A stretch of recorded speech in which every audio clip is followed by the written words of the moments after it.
Hier's iets wat almal weet. Jou week begin eers. Navorsing wys om saam te kom, saam te worship, te bid, te dien, dit bou veerkragtigheid en verlaag ons angs en spanning. Die Bybel sê, ons kom saam om mekaar in liefde te versterk. En dis nie net simbolies nie, dis vormend. Sondag is dis nie die einde van jou week nie, dis die lanceerplatform. Wat hier begin, vloei in alles in, want elke Sondag tel. Begin Sondag, want elke Sondag tel. Goeiemôre en baie welkom by ons aanlyn diens. As jy vandag vir die eerste keer by ons inskakel, wil ons vir jou ook sê van harte welkom. Al wat jy nodig het om te doen is om subscribe net by die kanaal en dan kry jy weekliks ook die nuutste video's wat ook gelaai word op ons aanlyn platform. Soos byvoorbeeld ook ons Bybelskool. Elke week is daar 'n nuwe Bybelskool. Huidiglik is ons besig met die boek Handelinge. Die lekker daarvan is ons is ook vandag besig met Handelinge. So as jy by ons inskakel, welkom. Ons lees vandag 3 groot gebeure. En ons vra vir onsself, wat is die belangrikste vraag wat jy kan vra? En daarmee natuurlik ook, wat is die belangrikste antwoord? Here Jesus, baie dankie vir hierdie dag. Dankie dat ons vandag kan stil word by die lewende Here. Dankie dat ons vandag kan nadink oor die belangrikste vraag om te vra en die wonderlike van die antwoord wat daarbey pas. Dankie vir die gevolg wat die vraag en die antwoord ook dan het op ons lewe. En so in opgewondenheid vra ons, Here, vanuit die woord, praat asseblief met ons. Ons wil so graag luister. Ek en my huisgesin. In Jesus se naam. Amen. Ons leef in 'n wêreld waar vra aan die orde van die dag is. Ek praat in hierdie week met iemand wat vir my sê, sy het 'n gesprek met ChatGPT. En Chat is aan die woord en dan vra sy vra en dan antwoord Chat en dan vra sy vra. Later lyk dit my Chat teruggevra. En dan, verstaan? En dit is so, nê? Ons vra. Jy het nie nodig om deesdae iets te kan doen nie. Jy vra net vir Google en Google sal jou wys hoe. Dis wat jy gewoonlik weet YouTube toe en dan kan jy sien hoe. So het Google selfs 'n top 50 vrae van die meeste vrae wat gevra word. So as jy nou vir Google sou vra die top 50 questions that have been asked, soos wat ek het Google vir my gesê, en hier is vir jou 10 van die top 50. Miskien het jy van hulle geskryf, dalk nie. So die eerste baie interessante vraag vir my van Google sal wees, hoe laat is dit? Wat vir my weird is, want jy het 'n foon met 'n oorlosie, hoekom sal jy vir Google vra? Maar goed, hoe laat is dit? Die tweede wat vir my net so vreemd is, watter dag is dit? Miskien watter vakansiedag soek hulle dalk na. Dalk het jy hierdie vraag gevra, wat is AI? Nee, wat is AI? Van die van julle wat dalk sou wou weet, hoe delete ek my Instagram rekening? As jy nie weet wat Instagram is nie, moenie worry nie. Hoe neem ek screenshots op Windows? Of wat meeste man seker ergens gegoogel het, wat is Temu? Hier nog so 'n vreemde vraag, wie wil weet, hoe lank neem eiers om te kook? Vir die van julle wat nie weet nie, daar's 'n dame genaamd Taylor Swift, iemand wil weet hoe oud is sy? Nee, die Swifties, wat hulle sou weet. Hoekom kan ek nie slaap nie? Want jy vra vir Google vra, dis dalk die antwoord. En dan 'n vraag wat ek regtig nie kan verstaan, enige iemand sou wou weet nie, hoe lank leef katte? Wie wil weet? Nee. Top 50 vrae en hulle wil weet hoe lank leef katte. Maar dis allerhande interessante vrae wat gevra word om uiteindelik vir jou en my te sê, daar's baie vrae in hierdie wêreld, maar nie alle vrae is ewe belangrik nie. Trouwens, wat sou jy dink is die belangrikste vraag om te vra? Want dis waaroor ons vandag met mekaar gaan praat. Wat is die belangrikste vraag, dink jy, wat daar is om te vra? En as jy weet wat die belangrikste vraag is, sal die antwoord daarvan natuurlik die belangrikste antwoord wees. So ons gaan daaroor lees. Nou ek wil vandag vir jou vra, kyk of jy dit in die teks raak lees. Ons gaan na 3 onafhanklike gebeure kyk wat in Handelinge plaasvind. Handelinge 16 en Handelinge 18. En ergens in hierdie 3 gebeure wat jy sal sien, daar's oorlegging in terme van dat dit oor dieselfde konsep of dieselfde waarheid gaan. selfe gebeurtenis gaan, maar een van hierdie 3 bied vir jou die antwoord op wat is die belangrikste vraag om te vra. Eerste, ons is by Paulus en Silas, hulle is op hulle tweede sendingreis, hulle daar van Troas af, oor die Egiese See gegaan, daar van Turkye se kant af, oor die Egiese See gegaan en by Griekeland aangekom. Vir jou en my, as ons dink in terme van kontinente, die kerk het by Europa aangekom. En hoekom dit vir jou en my belangrik is, ons is die resultaat van die kerk in Europa. En hoe dit natuurlik tot die suidpunt van Afrika gekom het en ons die evangelie hier kon hoor. So daarom is hierdie nie net 'n losstaande gebeurtenis nie, dis deel van ons storie. Die kerk wat Europa tref, die evangelie wat Europa tref. Ons lees daarvan Handelinge 16 vers 11. Ons, nou dis Lukas, Timoteus, Silas, Paulus en ander. Ons het van Troas af weggevaar en reguit koers gehou na Samotrake en die volgende dag na Neapolis toe. Daarvandaan is ons na Filippi toe, 'n belangrike stad in daardie deel van Macedonië en ook 'n Romeinse kolonie.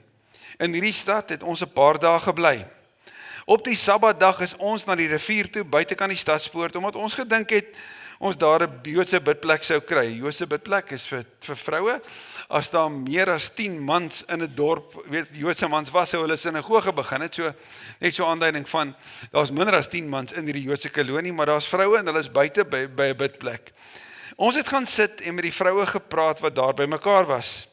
Een van die wat geluister het was 'n vrou met die naam Lydia, wat die Joodse geloof aangeneem het. Sy het handel gedrywe met perswolmateriaal en sy was van Thyatira afkomstig. Thyatira is net aan die ander kant van die Egiese See by Turkye. Die Here het haar vir Paulus se woorde ontvanklik gemaak. Sy en haar huisgesin is toe gedoop.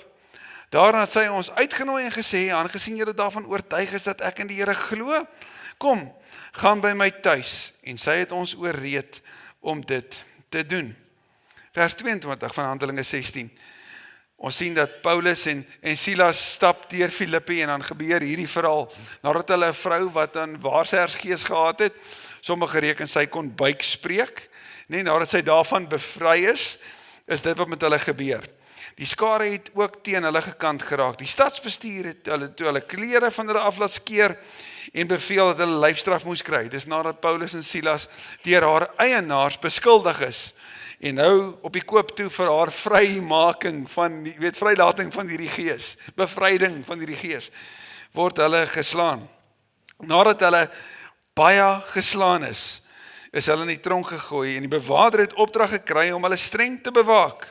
Op hierdie bevel het hy hulle in die binneste sel opgesluit en hulle voete in die houtblok vasgeklem. Teen middernag was Paulus en Silas besig om te bid en tot lof van God te sing. Die ander gevangenes het na hulle geluister. Skielik kom daar 'n groot aardbewing wat die fondamente van die tronk geskit het. Al die deure van die tronk het onmiddellik oopgegaan en al die gevangenes se boeye het losgeraak. Die bewaarder het wakker geskrik en toe hy die deure van die tronk sien oopstaan, het hy sy swaard uitgetrek om homself om die lewe te bring, want hy het gedink die gevangenes het ontsnap. Maar Paulus het baie hard vir hom geskreeu, moenie jouself doodmaak nie, ons is nog almal hier. Toe die bewaarder lig gevra, die sel ingestorm en bewend voor Paulus en Silas neergeval.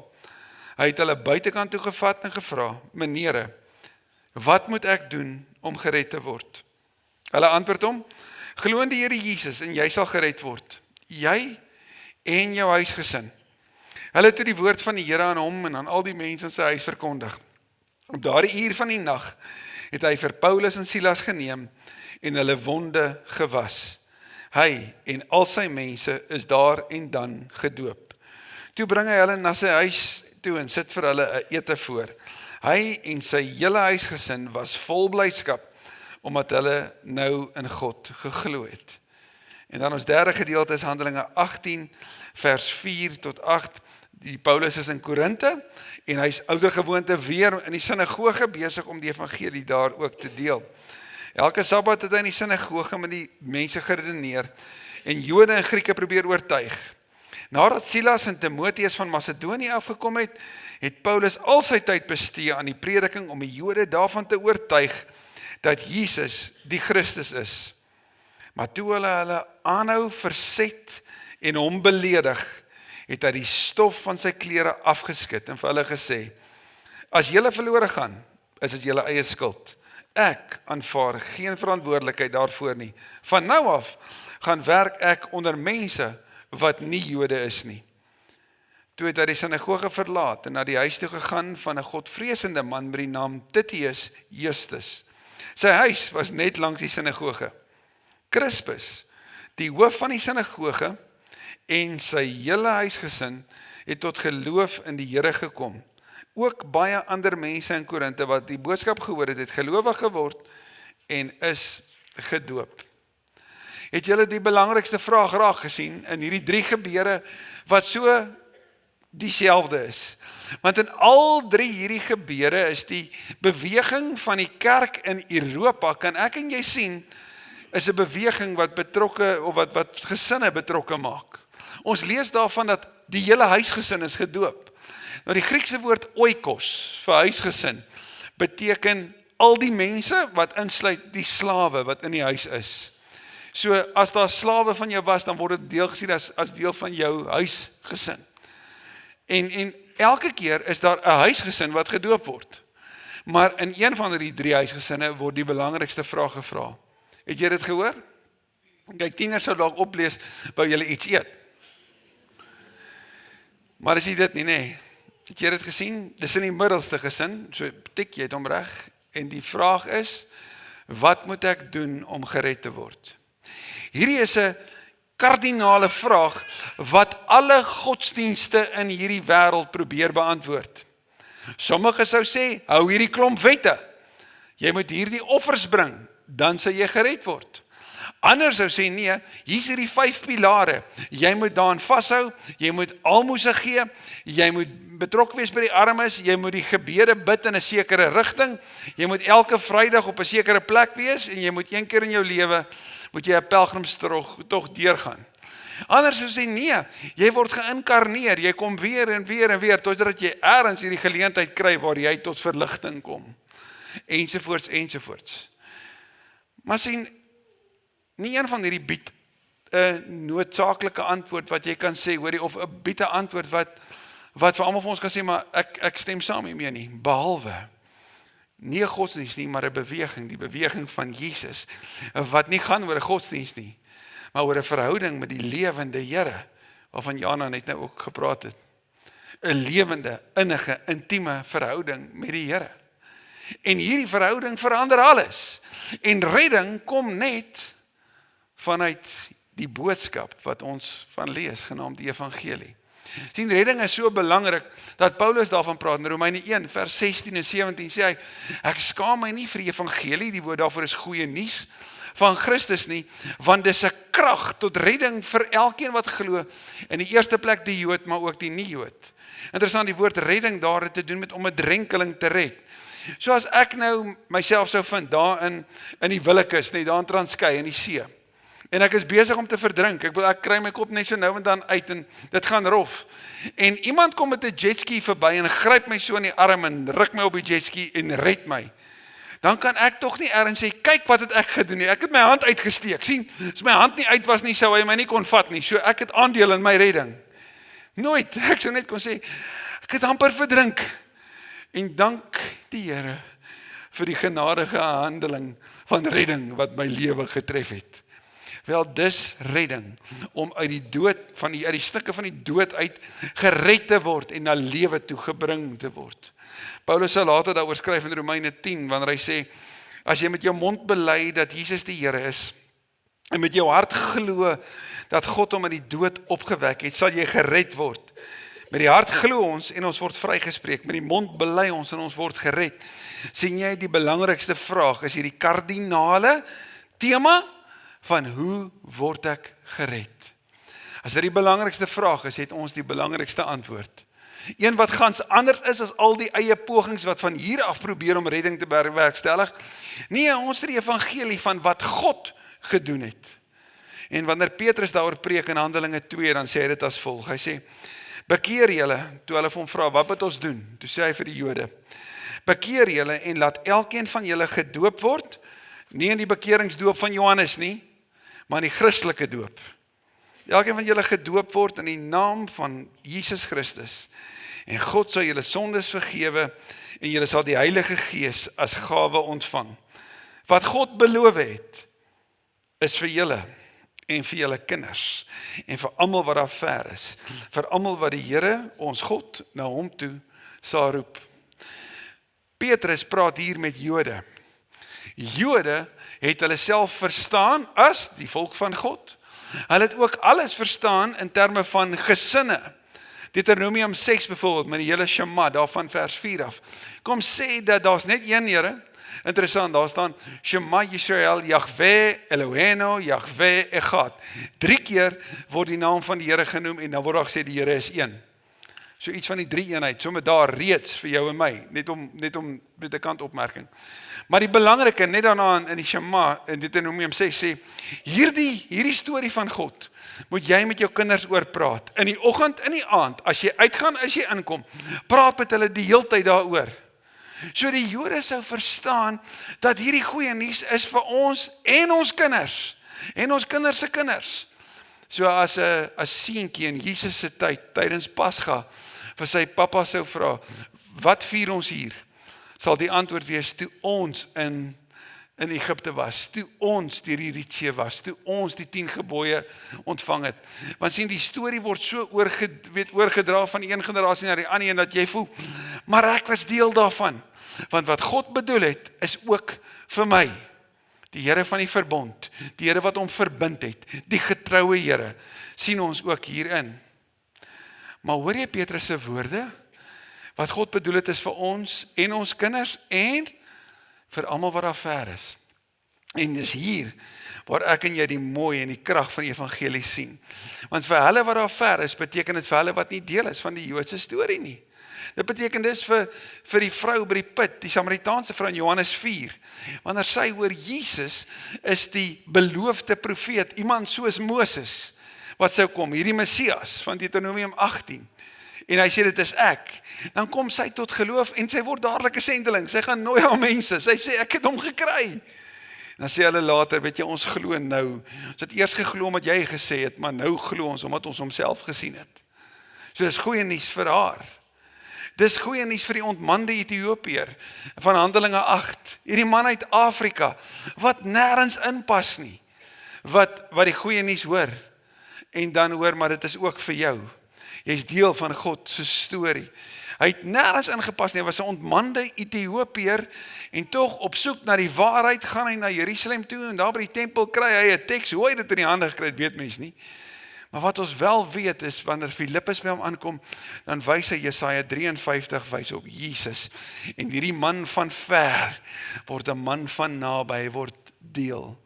Dis goeie nuus vir Cornelius en sy gesin. Cornelius die hoof van die Italiaanse reglement, daar in Handelinge 10. En Petrus, wat nooit by so 'n persoon sou aan huis gaan nie, word deur die Heilige Gees gelei. En wanneer hy in Cornelius se huis kom, dan beleef hy die Here is aan die werk onder die nie-Jode. Ons sien dit daar as heidene. En Cornelius en sy gesin word gedoop. Dis goeie nuus vir Lydia, hierdie vrou van Turkye wat van Thyatira afkom, hierdie handelsvrou, hierdie sterk vrou en haar gesin. En sy en haar gesin word gedoop. Sien jy hoe geloof gesinsgebeure is? En hoe die eerste kerk gesinne is uit dele van die wêreld wat nooit met mekaar te doen sou hê nie. Cornelius en Lydia en die tronkbewaarder en Crispus sou nooit by mekaar gekuier het nie. En tog word hulle die eerste lede van die kerk. En 3 van daai gesinne, die kerk in Europa. En hierdie storie van die doop, as hierdie teken van die nuwe familie van God, tref nie net die individu nie, maar die hele huisgesin. En almal deel daarin. Belangrikste vraag, belangrikste antwoord, het die belangrikste gevolg. En die gevolg is 'n veranderde lewe. Hier's 3 dinge wat ons dadelik sien in mense en in gesinne wat deel word van hierdie nuwe beweging, hierdie nuwe familie. Nee? 1, ons sien hulle is gevul met blydskap. Daar's onmiddellik blydskap. 2, ons sien dat hulle onmiddellik gasvry word. Daar's hierdie uitnodiging van ander om in te kom deel. Daar's 'n Griekse woord daarvoor, philoxenos, liefde vir die vreemdeling, dis die woord gasvry. Om ander in te nooi, hulle is onmiddellik gasvry. Kom na ons huis toe, kom kuier by ons. Die Samaritane doen dit, ons sien Lydia doen dit, die Romeinse offisier doen dit, dis onmiddellik 'n gevolg. En die derde, ons sien dat hulle diensbaar word. En jy sien dit veral by die Romeinse offisier. En dit is so pragtig in Lukas se vertelling. Hy sê die Romeinse offisier het hulle wonde gewas. En die mooi is, wanneer die evangelie hom tref, dan word hy skoon gewas. So dit wat met hom gebeur, dit wat hy fisies doen, is so mooi, beide deel van hierdie familie van God. Sien, die doop is 'n familiegebeure. Want geloof word gevorm in families. Geloof is nie net 'n individuele saak nie, dit word gevorm in families. Dis wat ons sien vanuit hierdie teks. Geloof word geleer in families. Die belangrike van dat geloof in families gevorm word natuurlik is, jy trou nie met jou wederhelfte nie, jy trou met jou vormhelfte. Die persoon wat die grootste effek gaan hê op die persoon wat jy gaan word, is die persoon met wie jy trou. En julle twee word die grootste vorming saam met julle kinders en julle saam wandel met die Here. Daarom praat ons van gesinne as 'n disippelskapsfabriek. Want waar in jou lewe kry jy kans om jammer te sê, soveel as by die gesin? Waar in jou lewe kry jy so baie kans om te kan vergewe, soos in jou gesin? Om geduldig te wees, soos in jou gesin? Waar kry jy ooit die kans om te kan dien, soos in jou gesin? Kom ek wys jou prakties, skottelgoed was, is nie vir een van ons waarskynlik iets waaroor jy in die oggend opstaan en sê, yes nie. En tog is dit teken van diensbaarheid. Waar in jou lewe kry jy die kans om laaste kos te kry? As in jou gesin. Om ander eerste te stel, as in jou gesin, sien jy?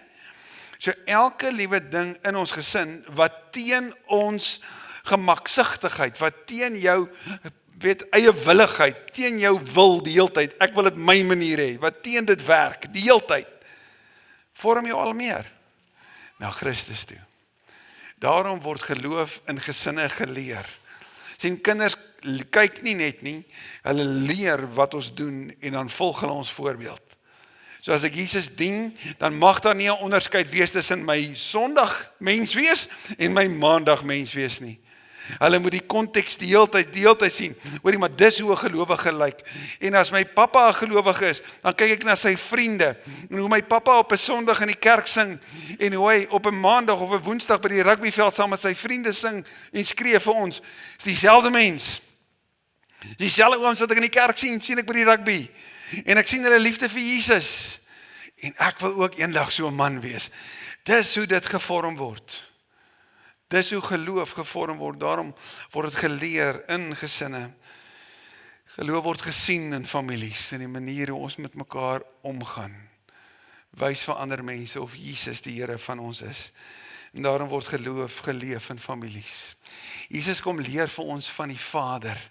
Hy leer vir ons bid, Vader. En wat noem Jesus sy disippels na die opstanding? Hy noem hulle broers.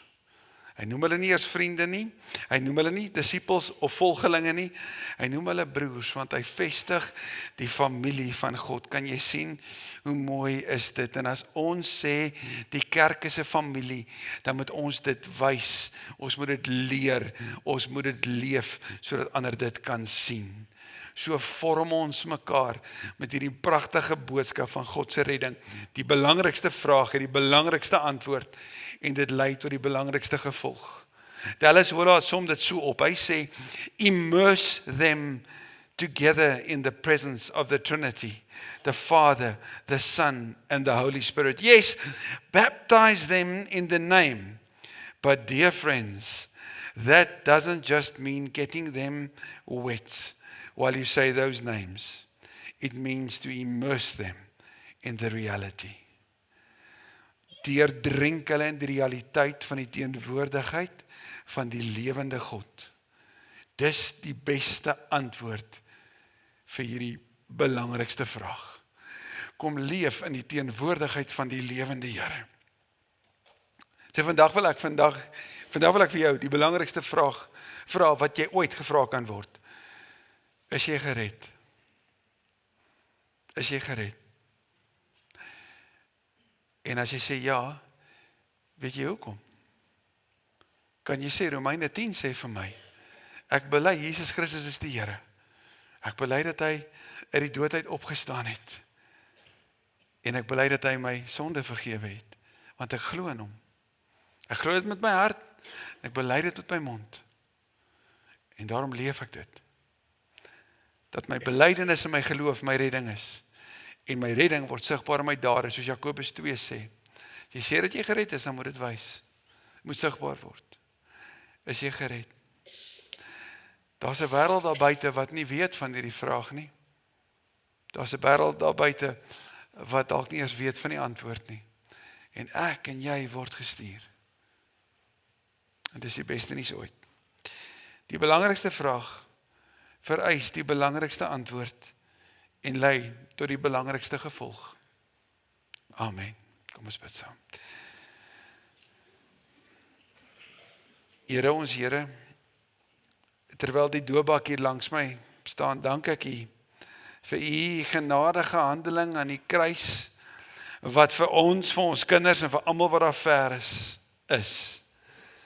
Dat hierdie belangrikste gebeure aan die kruis vir ons kom herinner, dat ons skoon gewas is deur die bloed van die lam, en dat hierdie lewende Here die prys betaal het, sodat ek kan weet, ek behoort aan hom. Hy het my gekies in die naam van die Vader, die Seun en die Heilige Gees.